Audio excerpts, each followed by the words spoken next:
Okay, so now what we're going to be doing is going to be adding a new validation rule for this. So we can, just add more rules on the same statement. So I'm going to go right here to users, and what I want to do, I want to add a rule that is going to be checking if we have more than 5 characters. So I'm going to do comma, and I'm going to do, going to add min length, something like that. You can call it whatever you want. And I want to get at least more than 5 characters. Okay, so now we have a rule for this. How can we, add a rule for this piece of code? Again, right here we have a function that is going to be checking all the rules and do something if we have something. So, we can add the rule right here.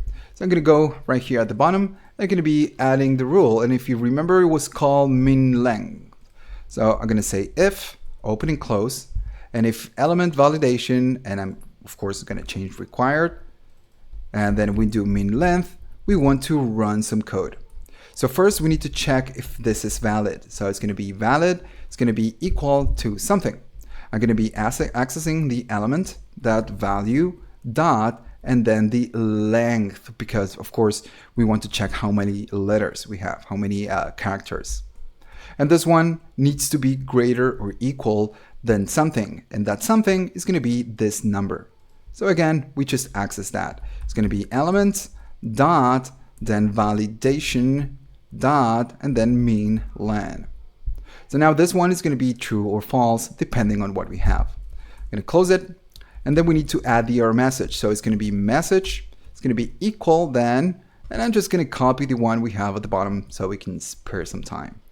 So if it's not valid, we're going to be adding a message. It's going to be must be greater than, and I'm going to be adding a plus, and then I make a reference to this element validation min length. And of course, if we don't have an error message, it's not going to pass anything. Okay, so now we need to return the error and the validation message. So I'm just going to copy and paste it. And that is all. So let's check it. If I type an F, we're going to get a message, must be greater than 5. If I keep typing things, it's going to go away because we have more than 5. And if I delete some, we have a less than 5, so we get the error message. All right, so, that's kind of working.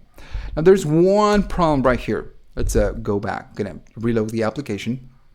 Now, if I type a character just like Y, I'm instantly getting must be greater than 5. So it would be good if we get this error message whenever we do the on blurs, whenever we focus on a different place.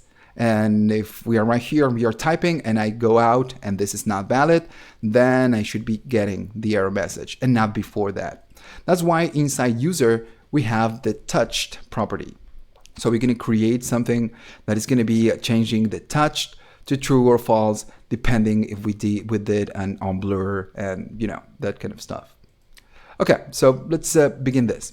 First, we need an event listener that is going to be listening if we we focus out, and that of course is going to be called on blur. We don't have that function. So this on blur, what it's going to be doing is going to be just running the same function we have right here.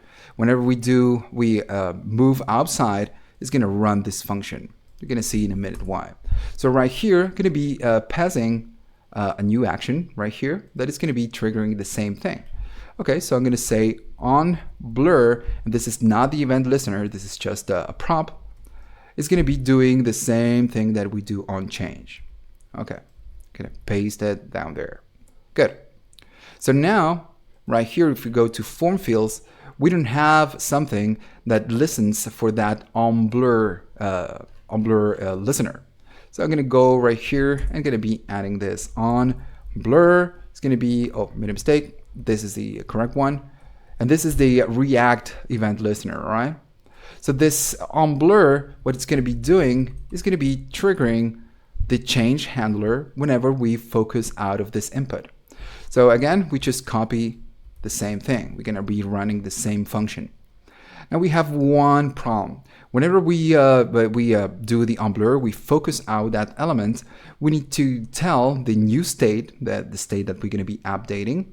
We need to tell if this on blur right here, this property right here, the touch should be false or true, you know. So right here, whenever we trigger this, we need to say true, and then this one we need to say false. So I'm going to be passing a third argument. This one is going to be true, and the other one is going to be false. So we could do this, you know, on many different ways. When we hit the second part of the NBA project, we're going to change a little bit of this. You're going to change it a little bit.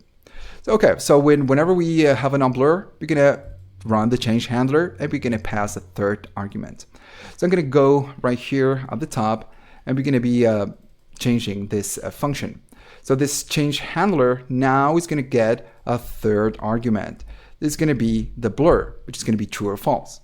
And we only want to validate whenever blur it's equal to true. You know, if it's true, it means that we did the on focus and we want to do something.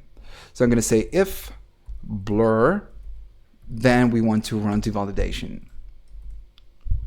All right. Now this blur is going to be always changing. So I need to pass the new to access the new state of this element and change that touched property we have right here, because after we do the focus out, this touch needs to go to true. So this could be blur or it could be true. It doesn't matter for now. For now, I'm gonna just I'm gonna put a blur. That's fine.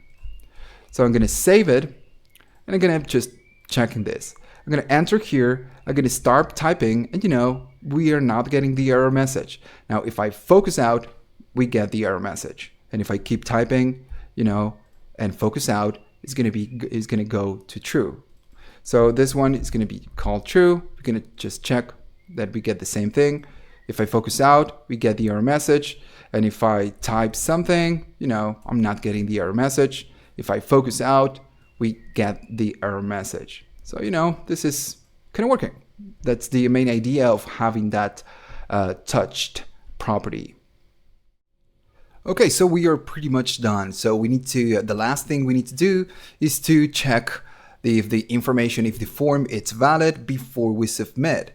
Because if I type, for example, just 2, this one it's an error, and I type the other ones and I pass some values, and now I do submit, I'm gonna get, you know, the values, and the name it's not correct, it's not valid, but it's still submitting the values. This console log, it's coming from a submit form, from data to submit. So we need to do something right here to check on the state if all the inputs are valid.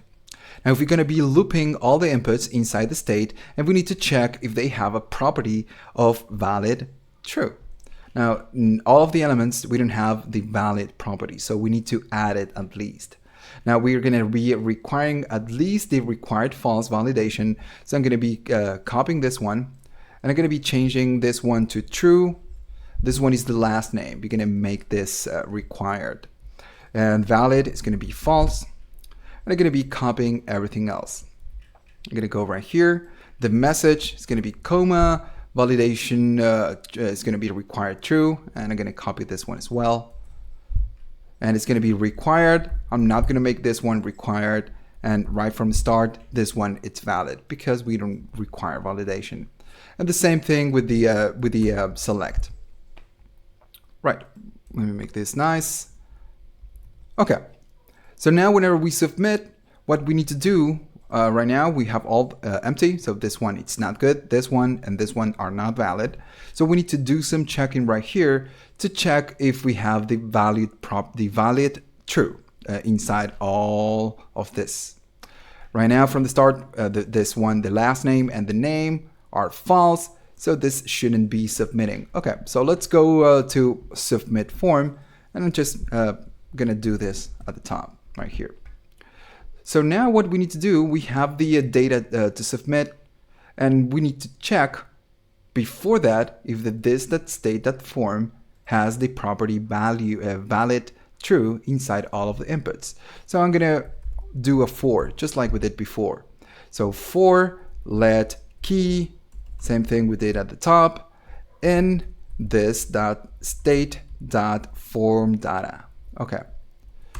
Once we are inside here, we want to check if the form is valid. So I'm going to create a new variable that is going to host a Boolean. So it's going to be form is valid, just like that. So this one is going to be equal to true, or it's going to be equal to false. Right from the start, whenever we submit the form, it's going to be true. But if something happens right here, it's going to be changed to false, and we are not going to submit. Okay, so inside the form, I'm going to be accessing this form valid, and I'm going to do some checking right here. So what I want to check is this, that state, that form data, and then we check each key on each iteration, and we check if it's valid. So if this one, this key, has the valid of true, this form valid is going to be true. If not, it's going to be false. And then I'm going to be adding one more rule. We want to check if the form is valid. Okay. So now if this one, it's false, form valid is going to be false, so we are not going to submit. So I'm going to say if, open and close, and I'm going to be checking if form valid, and if we do have a valid form, I'm going to be doing the console log. All right, I'm going to save this. Okay, let's test it. This should be it. I'm going to be adding a name. I'm going to enter the wrong name, so this input, it's not valid. I'm going to do last name, which is Jones, and a message of hello. This one, it's not required, and then I'm going to be adding an age. So now if I submit, nothing happens. I'm not getting a console log. So that is good. So what happens if I put the correct information and I submit? I get the data that we need to post. All right, so that is working. All right, so this is it. This is all. We're going to be doing pretty much the same thing on the NBA project. We're going to be adding users on a database. We're going to be doing a login, and we're going to be entering data inside a real database, not the JSON server. And we're going to be using a template just like this to enter the information, to create inputs, and to validate everything. But we're going to be doing it on a different way. We're going to be changing this a little bit. So if you think about it, what is the downside of this logic? So right here, I'm calling to form fields. And form fields is entering the state and generating all the inputs. What happens if this form, we need to have some text between last name and message? I cannot add it because form fields is just rendering all the inputs in a list. So I cannot just chop this down and put some text in the middle. We can use this way just to render all the inputs we have on the list. We cannot add anything in the middle. So on the NBA project, we're going to be doing something else. Instead of rendering all the fields inside of different components, we're just going to call to an input field that has some property, and this one is going to be in charge of rendering one input. We're going to do that. But before that, we need to discuss a lot of things. So in the next sections, we're going to be talking about Firebase. We're going to be talking about how to authenticate users, how to log in, how to log out. We're going to be adding all the data. We're going to be adding data inside a database. And once we know how to work with Firebase, we're going to grab that NBA project. We're going to add Firebase, and we're going to be adding users, log in, log out. We're going to create a backend, a dashboard for a registered user, so we can add a new post. So we're going to be doing that. So let's go to the next section and start with Firebase.